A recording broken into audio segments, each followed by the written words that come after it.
legends? Or are you? Are you legends? I'm disgusted. I'm disgusted with what's going on. We're getting towards the end of the week, and now everyone's predictions are out and they're on the table. And I'm disgusted, quite frankly. 84%! 84% of you are picking Brandon Moreno to get it done over Steve Erceg? What the hell's wrong with you people? I don't get it.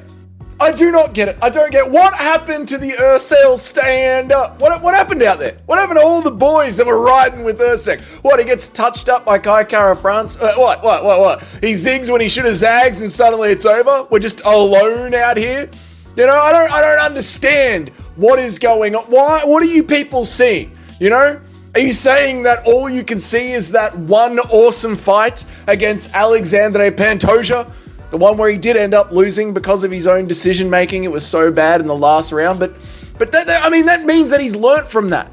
That means that he's learnt from that, okay? I'm going to tell you why in this video Steve Erceg is almost guaranteed to get the win over Brandon Moreno, right? Steve Erceg is going to end up finishing Brandon Moreno, dominating him, making Brandon Moreno wish that he stayed retired. Then he'd taken off another year. I know he didn't fully retire. He just wanted to go and hang out on the couch with his daughter, building Legos, unboxing Pokemon cards.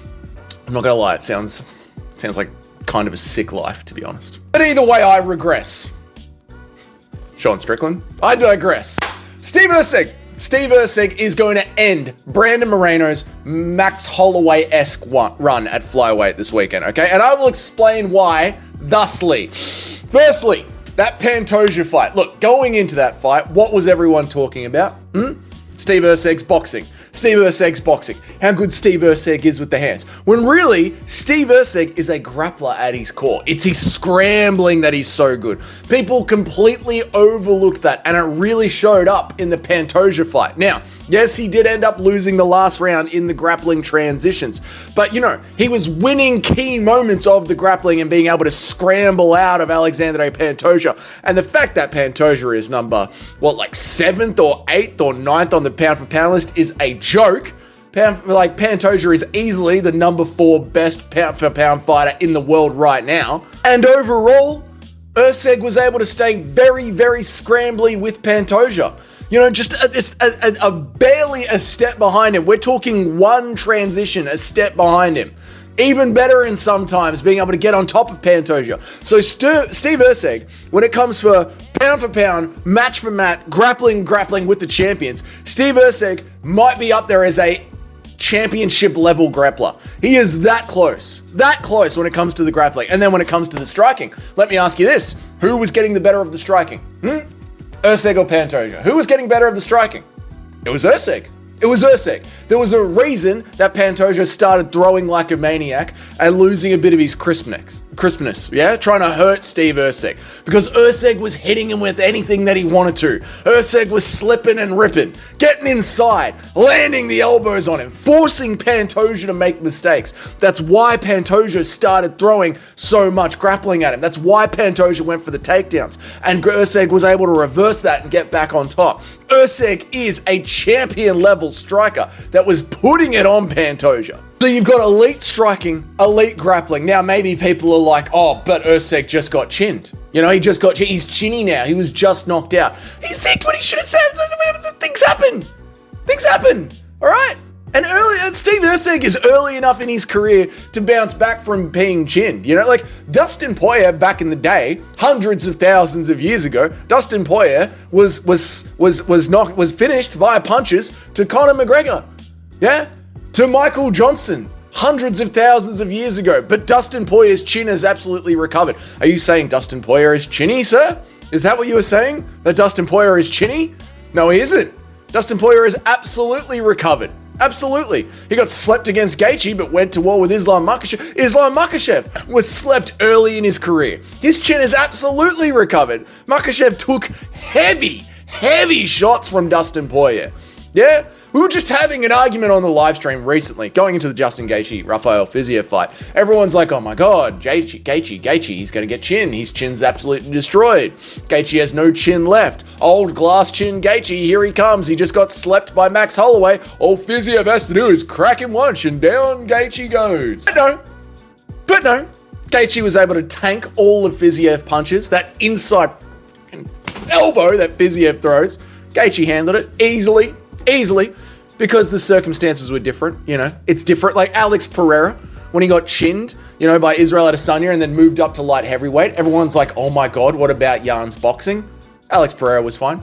It was a quick turnaround as well. No glass chin from Alex Pereira. The glass chin narrative gets completely blown out of proportion because Alexander the Great Volkanovski happened to turn 135 years old and got chinned by the powerhouse that is Ilia Topuria. But Ilia Topuria is a rare example. Yeah, the man could chin anybody. I think Ilia Topuria could probably knock out a woolly mammoth if he clipped it properly. Yeah, Max Holloway is quite literally known for having the best chin in all of MMA.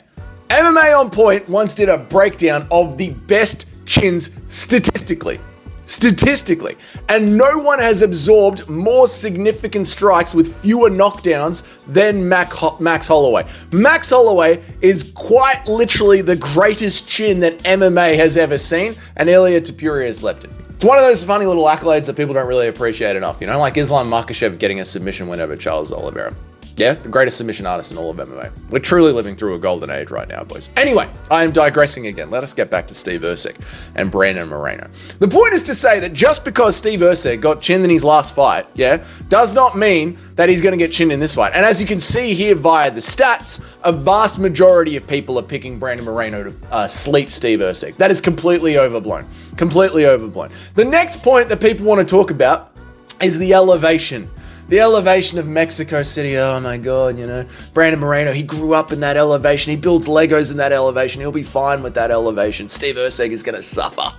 And this is where, quite frankly, just the lack of education about the Australian landscape comes in to the vast majority of the MMA population here. Look, Steve Erceg, he comes from a little town called Perth, a tiny little forsaken village at the absolute bottom of Australia, clinging to the edge of the earth like a cockroach that just refuses to die. And yes, while it might technically be at sea level, do not let that fool you at all. You have no idea how ungodly hot Perth gets.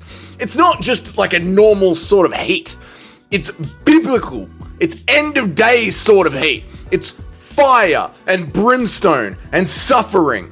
Perth is, quite frankly, the sun's personal punching bag. A scorched wastelands where the only thing hotter than the sand is the unbearable misery of the people that are stuck living there. Perth is a place devoid of all hope, where even tumbleweeds refuse to roll through. The air is thick with dust and despair and the unmistakable stench of regret from the people who were born there that never managed to escape. Only the most desperate, most hinged of Australians choose to unwillingly raise their offspring in the apocalyptic nightmare that is Perth. It is a barren hellscape where even the wildlife wakes up every morning and wonders, is today the day that I will finally tap out of this meaningless existence?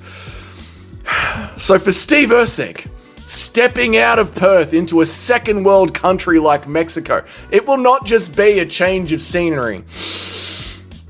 It'll be like a luxury vacation compared to Perth.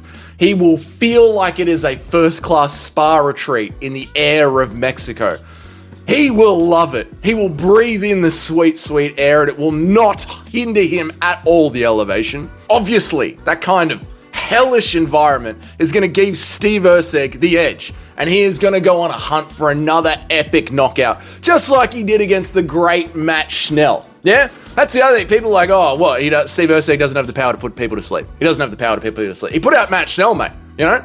And the only people that have really knocked out Matt Schnell are the elite of the elite. You know, your Rob Fonts, your Alexandre Pantojas, your Brandon Royvals, all people that have been close to holding the belt or actually holding the belt themselves. That puts Steve Erceg in truly elite competition when it comes to his knockout power. Yeah? This shows that the trajectory of Steve Erceg's career is that he is destined to hold the belt. You knock out Matt Schnell, you hold the belt. And I believe his path to touching the belt goes through his right fist, landing at the back of Brandon Moreno's skull. Lastly, last point, the age of Brandon Moreno. Now I know people are going to say, Dougie, what are you talking about? Brandon Moreno's 31, Steve Erceg's 29. They're pretty much the same age. But you got to look at it through MMA fighter years. MMA fighter years is like dog years, you know? Like, even though Brandon Moreno, he might be 31 on paper, he is more like Yoel Romero. You don't really know how old he is, but you know that he's fucking old, yeah? He has done Mexico City like 5 Mexican City main event. He has done Mexico City more times than Nina Drama has gotten her tits out to sell a product. Countless times, you know? I'm talking about fighting, the age of the man fighting at Mexico City.